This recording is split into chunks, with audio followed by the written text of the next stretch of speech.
Let's get more now on Australian Super being accused of greenwashing. Richard Dennis is the Executive Director of the Australia Institute. He says he disagrees with the findings of the corporate regulator. Well, I mean, according to ASIC, it was on the right side of the line. But while they've said they've found no evidence of misleading conduct, the reality is this inquiry took place because a consumer was misled.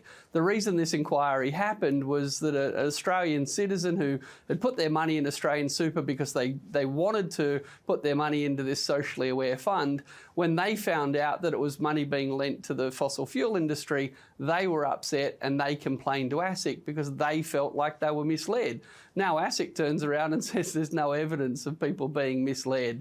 It's only last week the Parliamentary Economics Committee found that ASIC was doing a bad job of regulating and that was more likely to do nothing than actually enforce the law.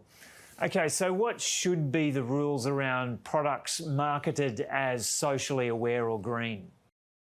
Well, look, I mean, the reality is we're putting all of the effort at the moment on consumers. We're saying the consumer should go and read all the fine print, the consumer should make the complaint, and indeed in this instance, the consumer should have to follow up ASIC to see if they're even doing anything. The guy that made this complaint didn't even hear back from ASIC. Look, we need much tighter laws to protect consumers from being greenwashed.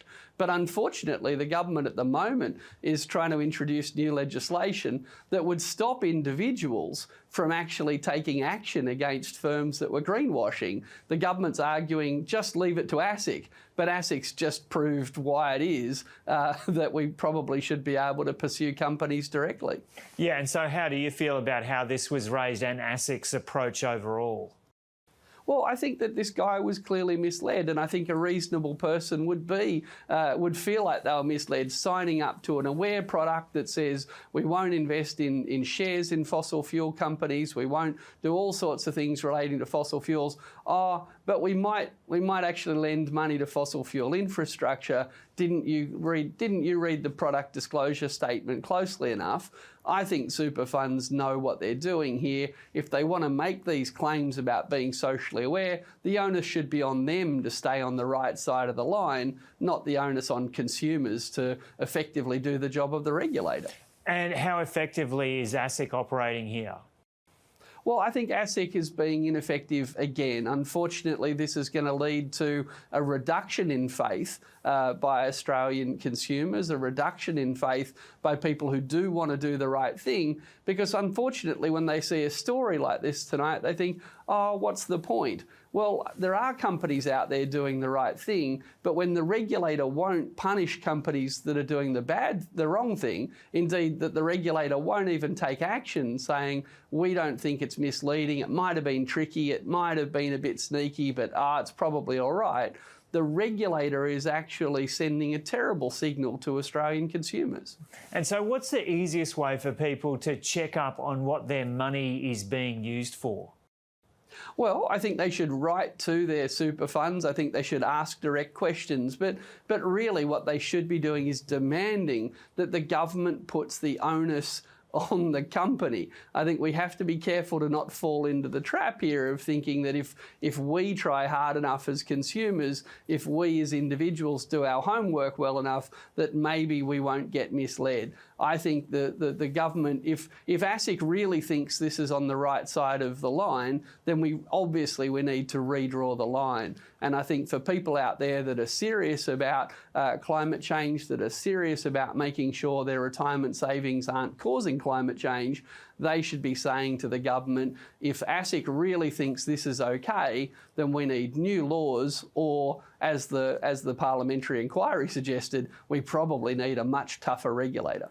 How does this reflect on the relationship between the government and the super funds? How do you feel about that relationship and the links there? oh, look, I don't know if it's a relationship between the government and the super funds, or the regulator and the super funds, but the links, wherever they are, they're clearly too tight. I mean, we force Australians to put 10% of their income into super. We have compulsory superannuation. I have to put 10% in every week. You have to put in 10% every week. We have no say in the matter. Now, that's okay. I support compulsory super, but if we're going to force consumers to put their money into super, we need to force the super funds to look after our money the way we want it looked after. And when consumers are feeling misled and ASIC saying, oh, that's your fault, you should try harder, well, I'd suggest that's absurd. With compulsory superannuation comes a significant obligation on the super funds for them to do the work to not mislead us. It's not like a normal product. I can choose not to buy coffee if I'm not worried, if I don't like coffee that much. I can choose not to buy a streaming service if I don't think the product's that good. Every Australian worker has to have superannuation.